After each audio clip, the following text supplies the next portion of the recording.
bonjour à toutes et à tous et bienvenue à Nantes pour ces 6e journées du réseau Foncière Solidaire France. Je suis très heureuse cette année encore de vous accompagner pour cette journée et demie d'échange qui promet, comme chaque année, d'être à coup sûr dense, riche, qui vous nourrira, j'espère, qui permettra aussi de mettre le doigt sur les questions qui vous agitent, les réussites, voilà, les questions qui se posent encore à vous avant les traditionnelles visites d'opération demain après-midi.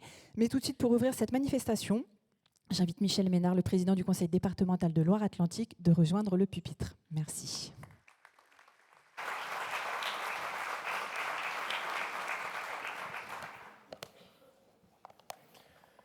Monsieur le Président de Foncière Solidaire France, cher Renaud Père, Monsieur le Vice-président de Nantes Métropole, cher Pascal Prat, Mesdames et Messieurs les présidentes, présidents et responsables des OFS, chers élus, chers partenaires, bienvenue en Loire-Atlantique, bienvenue à Nantes. C'est avec un grand plaisir que je prends aujourd'hui la parole en ma qualité de président du département de Loire-Atlantique, mais également en tant que président de l'organisme de foncier solidaire Atlantique Accession Solidaire, pour ouvrir ces 6e journées nationales des organismes de foncier solidaire. En tant qu'élu et en tant qu'acteur directement impliqué dans la mise en œuvre de ce modèle innovant, je mesure chaque jour combien les OFS représentent une réponse à la fois ambitieuse et pragmatique aux défis croissants liés au logement. Ces défis, nous les connaissons particulièrement bien en Loire-Atlantique. Notre territoire est en plein essor, pas moins de 17 000 habitants supplémentaires en Loire-Atlantique chaque année. Quand on sait que le nombre d'occupants moyen par logement est de moins de 2 personnes, il nous faudrait donc construire environ 12 000 logements en plus par an. Et nous n'arrivons pas à construire 12 000 logements par an actuellement. Nous assistons même à un effondrement de la production de logements depuis quelques années, et particulièrement depuis 2018-2019. Si on ajoute une forte pression foncière et des tensions importantes sur le marché de l'immobilier, l'accès à un logement de qualité devient difficile, voire impossible, pour de nombreux habitants de notre territoire, en particulier sur le littoral et la métropole de Nantes-Saint-Nazaire. Et pourtant, le logement est un bien de première nécessité, un droit fondamental qui conditionne l'accès à tous les autres, l'accès à l'emploi, à la mobilité, à la santé, à l'éducation, et j'en passe. C'est dans ce contexte que nous avons créé, avec Nantes Métropole, Saint-Nazaire Agglomération et les opérateurs HLM, Atlantique Accession Solidaire, un des organismes de foncier solidaire les plus ambitieux de France, avec déjà plus de 1 000 logements agréés en BRS et un objectif fixé à 600 logements supplémentaires par an. Nous avons pris le parti de répondre avec force et constance à cette urgence sociale. D'autres intercommunalités nous ont depuis rejoints. Le modèle du bail réel solidaire est visionnaire et exemplaire. Par la dissociation économique entre le foncier et le bâti, il rend l'accession à la propriété possible à des ménages qui autrement en seraient exclus. Mais ce modèle qui garantit aussi la pérennité de l'accessibilité dans le temps est bien plus qu'une solution technique ou économique. Il est le symbole d'une nouvelle vision du logement, une vision où la solidarité, la durabilité et l'intérêt général prennent le pas sur la spéculation et la logique du marché. En Loire-Atlantique, nous avons voulu faire de notre OFS, Atlantique Accession Solidaire, un acteur moteur de cette vision, un véritable outil de mixité au service des collectivités. Notre ambition est de produire des logements accessibles, non pas au compte-gouttes, mais à une échelle significative pour transformer durablement nos territoires. Malgré la crise immobilière actuelle et des projets qui ont de plus en plus de difficultés à sortir, le cap est là et nous souhaitons plus que jamais le maintenir. En tant que président du département, je tiens ici à insister sur le rôle stratégique des collectivités locales dans cette dynamique. Elles sont au cœur du dispositif et leur implication est essentielle à toutes les étapes. D'abord, pour mobiliser le foncier. Les collectivités associées de l'OFS, ainsi que l'établissement public foncier départemental et les aménageurs publics s'engagent activement pour identifier et mettre à disposition des terrains permettant de concrétiser des projets de l'OFS. C'est un levier décisif pour rendre possible la construction de logements accessibles. Ensuite, pour faciliter la sortie des opérations par un soutien financier. J'ai conscience que c'est loin d'être le cas sur tous les territoires, mais j'estime que les collectivités locales doivent assumer leur rôle de soutien technique et financier d'un dispositif qui est un véritable atout et une vraie opportunité pour leur territoire. Le BRS permet à des actifs de se maintenir près de leur lieu de travail, à des familles de se loger, à proximité des services ou des écoles, à des familles monoparentales d'envisager tout simplement de devenir propriétaires. C'est un atout indéniable pour le développement économique des territoires et la qualité de vie des habitants. En Loire-Atlantique, nous veillons à accompagner les projets de manière pragmatique avec des dispositifs d'aide adaptés pour garantir leur fiabilité économique.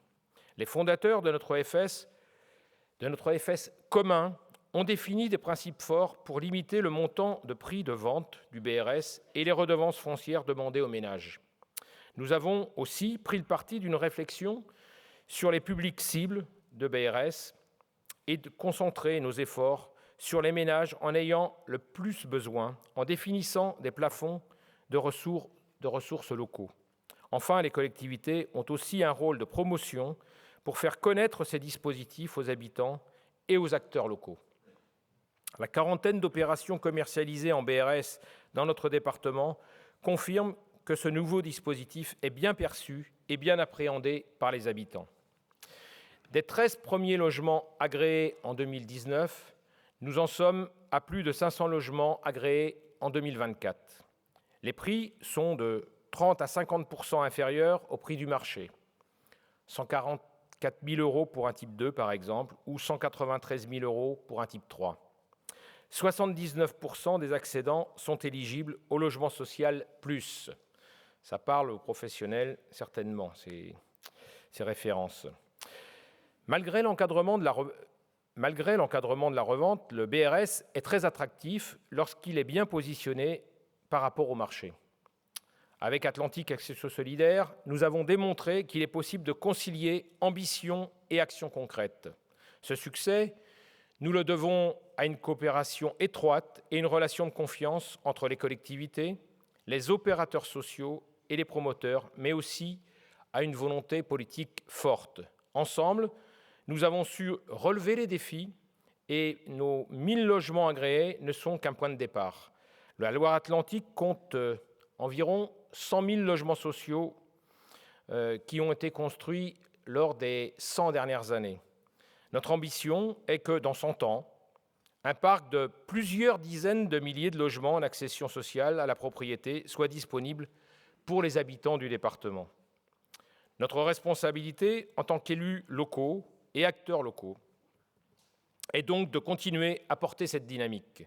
C'est une responsabilité sociale, car derrière chaque logement se trouve une famille qui accède enfin à la stabilité et à la dignité. C'est aussi une responsabilité politique, car nous savons que des choix courageux et structurants aujourd'hui dessineront les territoires de demain. Ces journées nationales des organismes de foncier solidaire doivent nous permettre d'aller encore plus loin. Nous devons réfléchir ensemble à la façon de lever les freins encore existants, qu'ils soient financiers, réglementaires ou opérationnels. Nous devons renforcer les moyens mis à disposition des OFS et des accédants à la propriété. Je pense notamment à l'extension du bénéfice du prêt à taux zéro aux reventes de logements BRS. Nous devons plaider pour la reconnaissance de l'activité des OFS comme un service d'intérêt économique général.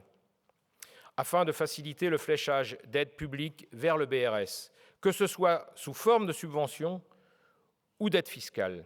Nous devons étendre la connaissance de ce modèle auprès du grand public et encourager de nouvelles collectivités et de nouveaux acteurs à s'engager dans cette voie. Mesdames et messieurs, chers partenaires, chers élus, je vous invite aujourd'hui à partager notre conviction, celle que les organismes de foncier solidaire ne sont pas seulement une réponse à la crise du logement, mais un véritable levier de transformation sociale, écologique et territoriale. En Loire-Atlantique, nous avons montré qu'il est possible d'être ambitieux et réaliste. Je crois fermement que cette ambition collective est celle qui doit guider l'ensemble de nos actions, ici et partout en France. Je tiens à remercier particulièrement tous les opérateurs de logement social qui se sont engagés dans cette dynamique et nous avons la chance d'avoir un OFS unique en Loire-Atlantique qui réunit tous les acteurs de logement social et c'est ça, je pense, qui fait notre force. Merci à toutes les personnes présentes pour votre engagement, votre présence.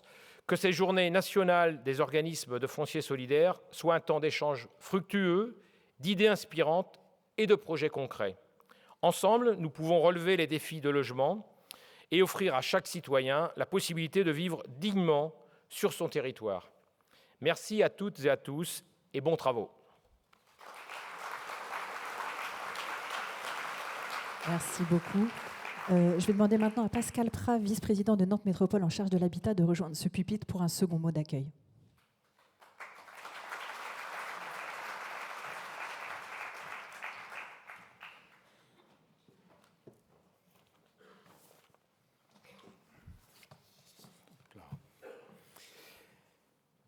Monsieur le Président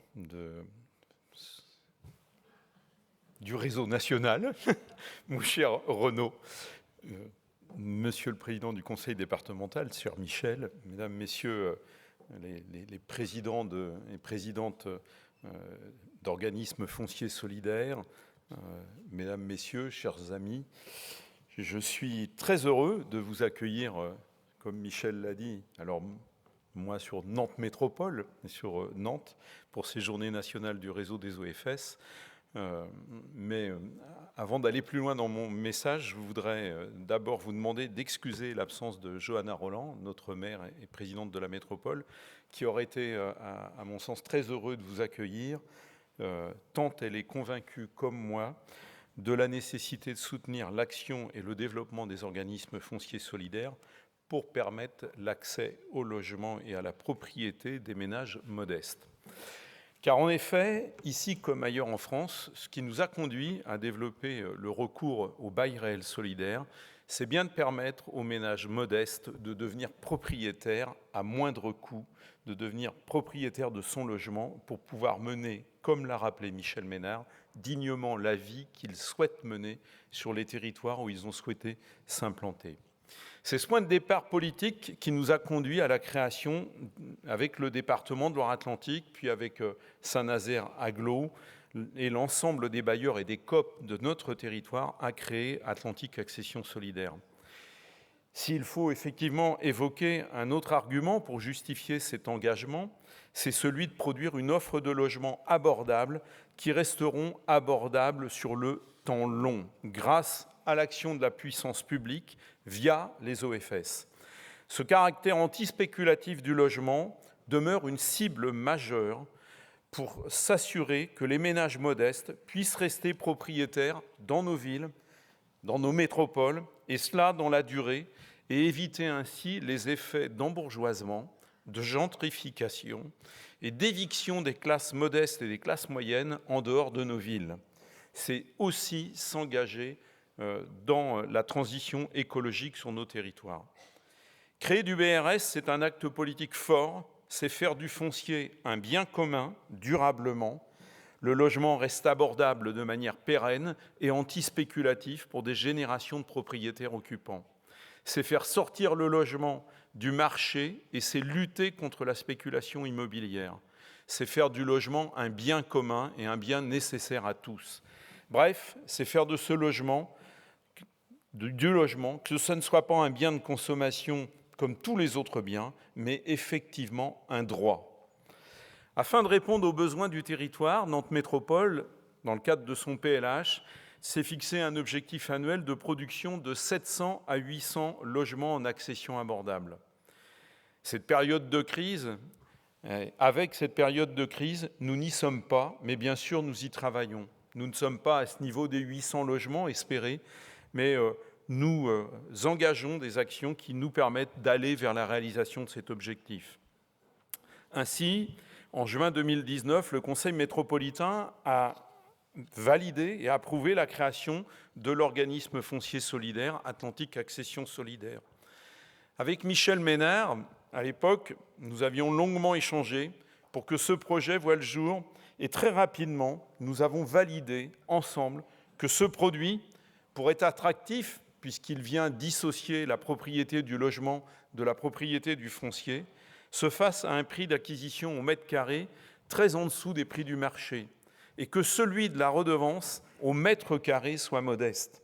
Je voudrais vous rappeler, en 2019, vous dire, nous étions sur une acquisition à l'époque à 2400 € TTC du mètre carré pour un logement, sur une redevance à 0,15 € du mètre carré, 15 centimes d'euros, soit une redevance pour un logement de 60 mètres carrés de 9 € par mois, de 12 € par mois pour un logement de 80 mètres carrés.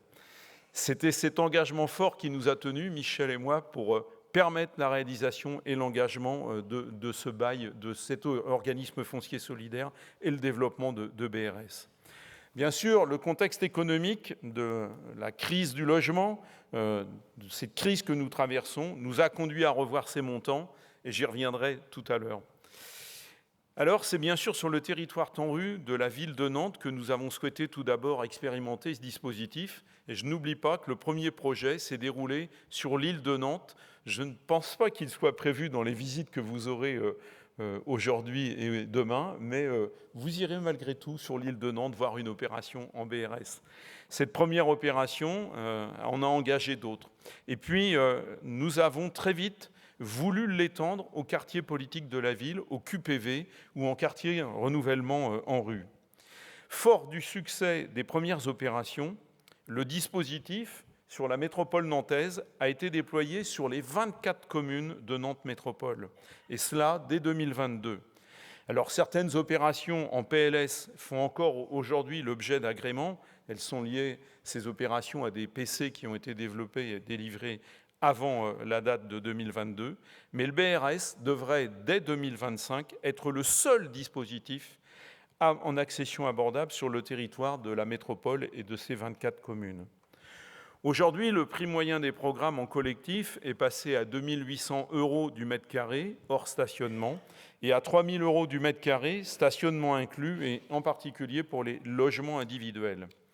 Les plafonds de ressources des ménages cibles du BRS étaient, depuis sa mise en place, adossés aux plafonds nationaux appliqués au PSLA. Mais vous le savez, depuis le 1er janvier de cette année, les plafonds des ressources du PSLA ont évolué de manière significative, avec des augmentations de 40 à 90% d'augmentation des plafonds ressources. Cette augmentation est bien sûr venue re-questionner la définition de l'accession abordable métropolitaine, dont le cœur de cible est et reste les ménages à revenus modestes. Ainsi, les plafonds des ressources du PLS locatif ont été retenus par Nantes Métropole pour l'achat d'un logement au BRS, à l'exception des QPV, où les plafonds de ressources retenus correspondent au PLS accession, ça parle à tous les opérateurs, afin de favoriser la mixité sociale au sein des opérations en QPV.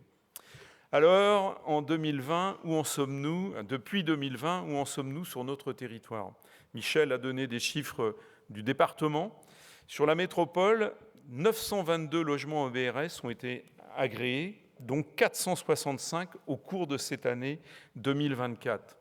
Je vous le rappelle, 922 logements en 4 ans, nous ne sommes pas au rendez-vous de nos 3200 logements qu'il nous aurait fallu, conformément aux orientations du PLH, si je prends 800 logements par an, puisque c'est notre engagement. En 2023, les 2 premières opérations en BRS ont été livrées à Nantes Métropole pour 37 logements. Je pense à Loire-en-Seine en particulier, que j'évoquais tout à l'heure, sur l'île de Nantes.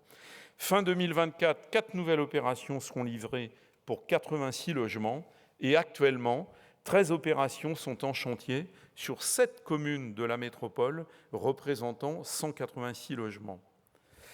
Pour soutenir plus particulièrement les opérations réalisées dans un quartier politique de la ville, Nantes Métropole amène une aide complémentaire en moyenne de 13 000 € par logement qui sont versés à l'opérateur et qui varient en fonction de la typologie, de la taille des logements.